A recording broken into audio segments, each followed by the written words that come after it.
E aqui tem um ponto que a gente precisa frisar. Qual que é a diferença de um assessor de investimentos para um planejador financeiro? Perfeito. Eu até te complementando, né, Henrique, o mercado financeiro hoje, ele simplesmente não é só um setor e é tudo a mesma coisa, né? O pessoal pensa que o gerente de banco tradicional das agências é a mesma coisa que um assessor de investimentos do que um planejador financeiro, né? Então, são várias atividades que são extremamente diferentes e cada uma com um foco, com um objetivo e com uma certa peculiaridade, né? Por exemplo, nós, no nosso escritório de assessoria de investimentos, nosso foco é muito mais em gestão de recursos, em entender os objetivos do cliente e como, através das nossas ferramentas que o escritório, que a corretora nos proporciona, como que a gente vai fazer para estar alcançando isso, né? Essa estruturação de objetivos. Então, é muito mais voltado num trabalho de gestão, né? De administração propriamente do patrimônio e dos objetivos da pessoa, né? Enquanto que teu foco acaba sendo muito mais nessa linha de planejamento financeiro, controle orçamentário, né? Exato. Hoje a gente trabalha, eu posso até utilizar a analogia da construção de uma casa, né? A gente começa a trabalhar com o orçamento do cliente, porque, de novo, é aquilo que eu acredito, né? Que cada pessoa tem seu método de investimento. O meu método não é o mesmo que o teu. Exato. Né? Então, muda. O primeiro ponto é trabalhar com orçamento pessoal. E aí, muita gente acha, eu preciso cortar gasto.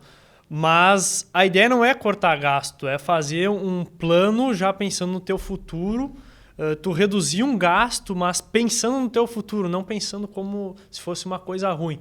Né? Então, o primeiro ponto é justamente trabalhar com orçamento. Quanto que eu tenho de gasto, quanto que eu tenho de receita no mês.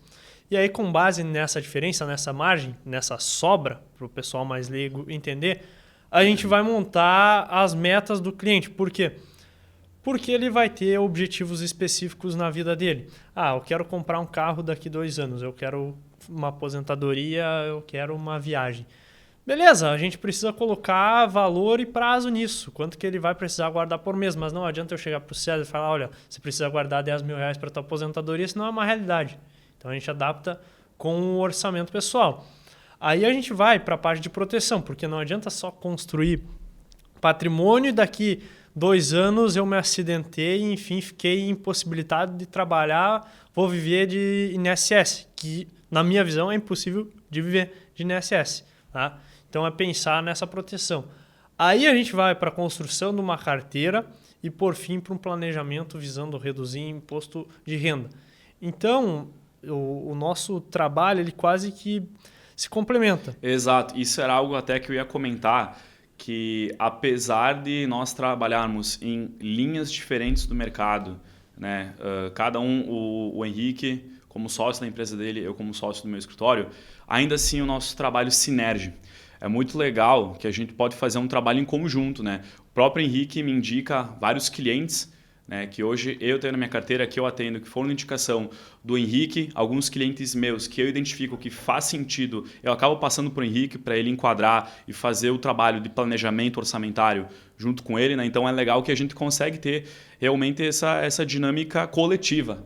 Né? A gente consegue trabalhar junto, cada um, de fato, nas suas obrigações, nas suas responsabilidades. Então, isso que é o legal do mercado financeiro, esse dinamismo que nos possibilita ter experiências com diversos profissionais, né? E, ao mesmo tempo, ter, de fato, um atendimento em comitê, onde vários profissionais, cada um na sua especialidade, vão estar traçando planos e metas para chegar no objetivo do cliente. Isso, até porque a ideia do assessor é justamente tu pegar um cliente que já tem um certo recurso e fazer a alocação, os investimentos para ele, né? Porque você vai ter as ferramentas para essa pessoa.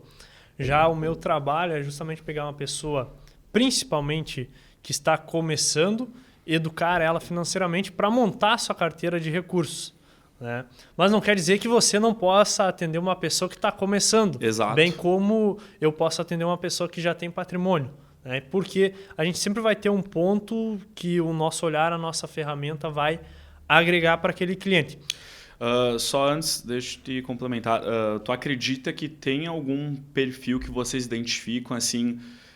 Esse é majoritariamente o perfil de cliente que a gente encontra. Assim, qual que é o perfil de cliente ideal que vocês acabam vendo que é o que mais possui soluções para estar trabalhando ou que de fato vocês mais trabalham? Assim, qual que é o tipo de case que vocês mais pegam no dia a dia da operação de vocês? Cara, eu não gosto de separar por case, porque o que acontece, mas eu vou responder a tua pergunta. O principal ponto é médico, tá? Mas o que acontece? Tem médico que recebe 60 mil e gasta 62 mil, tá? Tem gente que recebe um salário de 10 mil reais e gasta 5 mil reais. É mais fácil tu trabalhar com uma margem de 5 do que 2 negativo. Perfeito. Tá?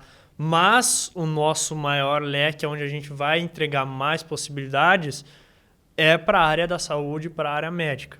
Tá? Mas não quer dizer que eu não possa atender um professor, por exemplo. Porque a gente busca e ajuda a estruturar esse atendimento. Tá?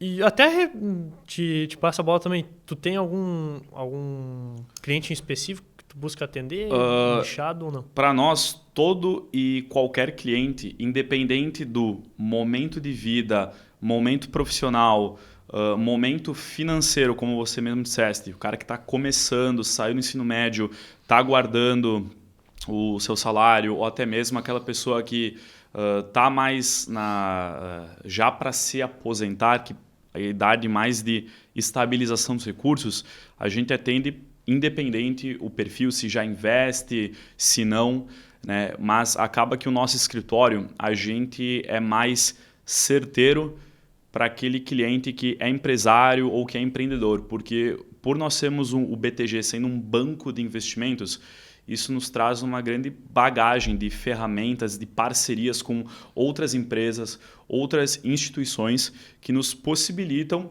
trazer para esse empreendedor, para esse empresário, várias soluções, não só na pessoa física, principalmente na pessoa jurídica. Hoje o BTG é referência em atacado na parte de pessoa jurídica, com diversas soluções que a gente pode estar explorando, com várias ferramentas que com certeza você não encontra, ninguém encontra num banco tradicional, né? Nos bancões aí do Brasil. Então, a gente atende, tem condições de atender qualquer perfil, de fato, de cliente. E, além disso, nós temos ainda mais ferramentas e mais especializações, principalmente para o empreendedor, para o empresário, para o autônomo, PJ em geral, né?